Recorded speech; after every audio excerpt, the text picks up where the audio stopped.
What's up guys, Nate with Dirt Lifestyle here, and today I'm going to teach you how to teach yourself how to weld. I am constantly getting emails, direct messages, people contacting me that they ask for me to do a basics to welding video, and that is what this is going to be. I'm here to give you the basics that you need to know to start welding as soon as you're done with this video. Before you get started welding, you need to get some good PPE. So I'd recommend a decent set of welding gloves. I would recommend one of these. A lot of people don't buy these, but I really like them. It's just like a welding hat. If you have spatter or anything, you're a bald guy like me, it's nice to not have your welding spatter hit directly on your skin. And then you need a good auto darkening helmet. What's nice about an auto darkening helmet is you can see through it whenever you're not welding, and then whenever you are welding, it automatically dims to shield your eyes from the bright light. Then I would also recommend a thin set of gloves for tacking and whatnot, because whenever you're handling something kind of complicated with multiple pieces you got to hold together to tack, it's kind of hard and cumbersome with a thick set of gloves. So I will tack things together with a thin set of gloves, and then whenever I go back to finish weld, I put my thick set of gloves back on. If you haven't bought a machine yet, there is a lot to consider, so let's take a minute or so and just go over the basics of what you're looking for. First two things I would recommend you need to look for when you're buying a machine is that it's 220 and that it is shielded, meaning that it's going to use a gas. The gas that you're going to be using is a 75-25 mix of argon and CO2, and the reason that I always stick with a 220 is that I had a 110 first. It's good for sheet metal work, like really thin, you know, like a fender or something on a truck, but it is not good for fabricating bumpers, skid plates, anything like that. So I would definitely recommend just getting something that's 220. You can find 220 welders in the same price range as a 110 welder, and you will have so much less headaches in the future. You can always take a 220 welder and step down the wire and turn it way down and weld sheet metal, but you can't take a sheet metal welder and turn it up high enough to weld 1/4 inch plate. This machine is the Miller Multimatic 20 AC DC. This is what's called a multi-process machine. So this machine has the ability to weld multiple welding types. So it comes with a TIG torch, it comes with a MIG gun, and it even comes with the leads in order to make it a stick welder as well. Pretty much any MIG machine you buy will have this door right here, and this is where you're gonna load your wire and everything. I use .035, there's .030 and .023 are also very popular. 035 is pretty good for just about anything but really thin sheet metal. If you're gonna do really thin sheet metal, I would recommend either using .23 in a spool gun, or you can put .23 in this machine. It's just you're a lot more likely to kink the thin wire whenever you're going through a really long lead like this. We have this selected on MIG Steel C25. That's exactly what we're gonna be welding today. And then we can select the wire size. So there's 030, there's 024. We're gonna go to 035 because that's the wire we're using. I think we're gonna start with 1/4 inch. So we're gonna go to 1/4. One thing I did forget to mention is a good welding jacket. So the traditional welding jacket is leather, it's heavy duty, it's kind of cumbersome, doesn't breathe very well. I have been using these thinner welding jackets for years. I've never had a burn go through the jacket at all. So this is what I would recommend, but it's your body. Make sure you do your research. Don't just listen to some random guy on YouTube.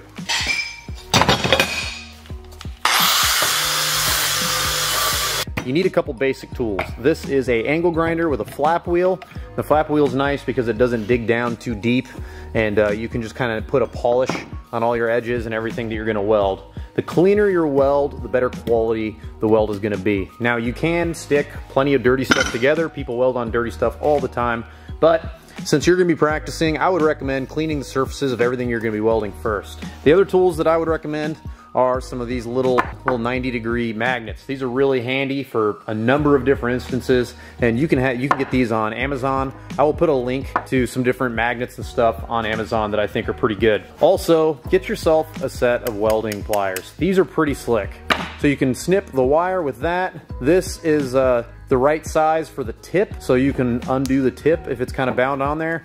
This is the right size for the nozzle. This is a slag hammer. I don't use it very often, but sometimes you're using a plasma cutter or something, you end up getting a little slag on the end that you can knock off with the slag hammer. And get yourself a decent stainless steel brush, but any kind of wire brush, so you can clean your material as you're going. This is kind of a bonus. This is called nozzle gel. And once you get your nozzle warmed up, you can dip it in there and it'll help keep all the different stuff from building up inside your nozzle, keeping the nozzle clean. Everything you weld, you need to ground in order for the machine to complete an arc. That arc is what's going to actually cause the steel or aluminum or whatever you're welding to heat up and then melt into a pool. And whenever that pool cools down, that creates your weld. Whenever I'm welding small stuff like this, I like to weld on a vise. It's nice to be able to anchor something down as you're welding. Get some scrap steel. Since you haven't welded a lot yet, I assume you don't have a lot of scrap steel. Most steel yards will have a remnants area and they'll sell it to you by the pound. It's a lot cheaper to buy that way. Just go get a bunch of 1/4 inch, a bunch of 3/16, maybe some 8, but mostly stuff that's thicker while you're learning how to do all this. 1/4 inch and 3/8 I think are both great to start with because they're really forgiving. It's a lot harder to warp them as you're welding. Once you get 1/8 inch or smaller, it's way easier to warp the material and it can get kind of frustrating. The first thing we're gonna do to get a feel for our welder is we are just gonna weld straight lines all the way down a flat piece of steel. This is the easiest way to learn how the welder feels and works and whatnot. If you've never touched a welder, if you've never been around a welder, there's a chart that's on the inside of your door if you don't have a nice welder like this where you can just set your material thickness. And on that chart, it will have your material thickness. It'll kind of give you a basic starting point. So right now, set it up to that starting point, and if you have 1/4 inch material, set it to 1/4, set it to your wire size, and then you kind of have a spot to start from. So we're gonna start, we're not gonna do any circles, we're not gonna do any weave patterns, we're not gonna do anything fancy. We're literally just going to start at one point, and we're gonna do a really hot weld all the way across. Every time before I start welding, I trim the last little bit off because it's contaminated. And sometimes it's hard to start a new weld because there's like dirt and stuff that'll be stuck in there. So we just trim that off, and now we got a fresh piece of wire to start with. This is what it's gonna look like. Basically just a couple of fat slugs. They're not pretty, but this is what you're looking for. You know, right now we're just basically stacking material on material. Now, if you take and you cut and you grind a nice big notch in here, whenever you weld, it's gonna be able to set a lot flatter, and it's gonna be a lot better looking. But to start, I just want you to weld a bunch of lines. I did a DL for Dirt Lifestyle because I'm a dork, but you don't have to do that. Or you can put your wife's initials in there so you can see what, you know, how much you like her. Once you've done a whole bunch of passes and you've adjusted your machine to where you feel pretty comfortable and your welds are consistent all the way throughout, you know, you don't have any big bulges or pops or anything like that, then it's time to weld 2 pieces of steel together. And we're basically just gonna weld 2 flat plates together. This is the easiest way, I think, to kind of go to the next step. So I'm just gonna lay this right here. We're gonna do what's called a tack, and that's where you're gonna just put a little fast weld right here. I'm gonna put one on the back side, because as we're welding, if we just start welding this, it's actually gonna pull the plate up, and it's gonna, you know, that's what happens. This when steel gets really hot, it starts to pull in weird places as it cools down and shrinks. And so this plate could look like that if we don't tack it down first. So once I put a couple of meaty tacks on here, it's gonna make it to where as I go through and I put a really hot pass on one side, the tacks should keep it from bowing up on us.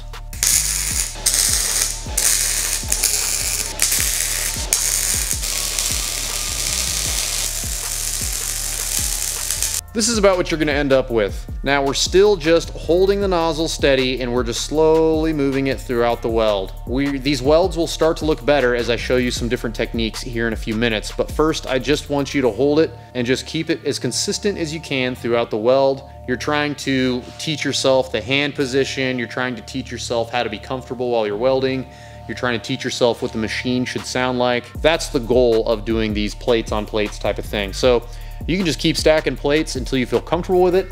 And then the next thing we're gonna do is we're gonna weld like a 90-degree. So we're gonna stick a piece like this to another piece of material. This is where your magnets are gonna come in handy. I have basically a gusset holding that up, and then we have a magnet here and a magnet on the back side. This is gonna give us a bunch of different angles and challenges to weld, and this setup is what I actually recommend you practice on the most. So once you've kind of got a good feel for your welder and you've stacked a bunch of plates together, Now you need to weld from different positions, and this is where you're gonna actually increase your welding skills the most, is by trying to weld this in different positions. You know, this one isn't too bad because gravity is just kind of holding it down. This one, you know, the weld can get away from you as you're welding down. I would try welding it down. That's usually what I like to do, but also try welding it up. Sometimes you're gonna be welding on a vehicle or welding on some sort of structure where you're not gonna have the easiest reach. And so welding in different positions like these on a really small controlled scale is gonna help you build up those different skills and stuff in order to make it to where when you're in the field and you're doing something, you're gonna kind of be familiar with welding from different positions and be comfortable with being uncomfortable. The magnets will not resist this thing trying to bend. So the magnets are just there so we can basically put some tacks on here. I like to put a tack on a spot like right here because whenever it shrinks, it should have kind of a hard time pulling this up. You know, if you put a tack right here, it could pull it away from the magnet. So I start by, I'll put a tack right there, I'll put a tack right here, and then I'll maybe put one here and there. Just a couple light ones at first, and then put 2 or 3 really fat tacks on there, and then it should hold in place. We can pull the magnets and we can do our welds.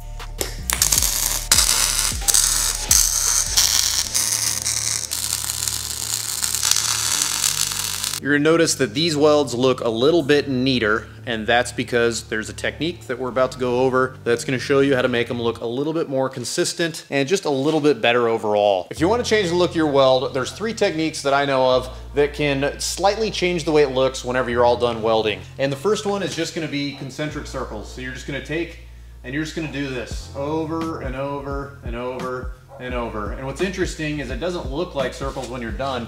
It kind of looks more like a V or something like that. The other technique is to do C's. So you're just gonna move C, C, C, C, C, C, all the way down. And this does make your weld look slightly different. I will use either one of these techniques just depending on what I'm doing. Whenever I'm filling, I for some reason prefer to use the C method. So if there's like a really fat gap, I'll put some really big tacks on it to just kind of try to build things up so it doesn't fall through. And then I'll just do C's over and over and over. And you're just trying to drag that puddle and move it around. One thing that's nice about this method is, you know, if you get things too hot, they'll fall through. But if you keep moving the whole time, it's a lot easier to pull a really hot pool over a hole without falling through. The other technique, and I don't use this one very much, but I have seen a lot of people do it. You go forward, come back, go forward, come back, go forward, come back, go forward, come back. And the reason that these methods make it look better than if you're just trying to go steady is actually going steady and keeping your weld consistent is extremely difficult, and you can very clearly see anywhere that you went a little too slow or a little too fast or you wiggled a little bit. But if you move that pool and you make it to where you have a nice fat puddle that you're dragging along, it kind of covers up those little imperfections in your weld and gives it a better look overall. Now we're gonna have a little bit of fun. I have a odd chunk of scrap that I pulled out of my scrap pile. I decided to put a couple creases in it, put a couple dimples in it with some dimple dies. And so I'm gonna use the 3 techniques that we had up on that whiteboard, and we're just gonna see how they look at the end of this thing. I'm gonna make a little dirt lifestyle trophy.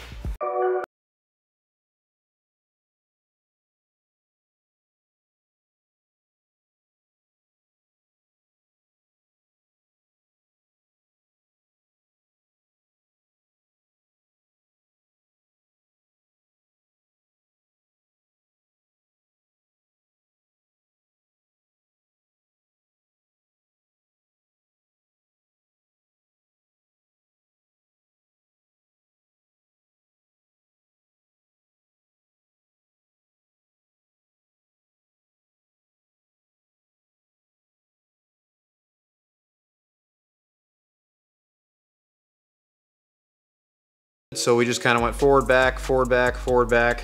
It turns out how I usually notice they turn out. There's a little bit of extra spatter and whatnot around the weld. You know, that's okay, it's not that big of a deal, but I prefer it to be as clean as possible. The center weld is basically just circles over and over and over and over. For me, that creates the most uniform looking weld, but I'm also pretty partial to the left weld here, and this is just C's over and over and over, making little C's. So those are the 2 methods that are my favorite, but I do think that depending on what look you're going for and what project you're working on, all 3 of these could be used and be very satisfactory. I know I'm gonna get some questions about these little skulls. These are from a company called Ballistic Fabrication. These guys work with us quite a bit. They sent me some of these a while back and I decided to use them on this project. When I give an apprentice a task, I give them enough information so they can complete the task. I don't just give them all the knowledge for the entire trade and now say, all right, now you can go do it. This video is basically the exact same principle. I wanted to give you guys enough stuff to practice and enough information to fire up your machine that you can get started welding, but clearly there is so much more to welding than what we have seen here.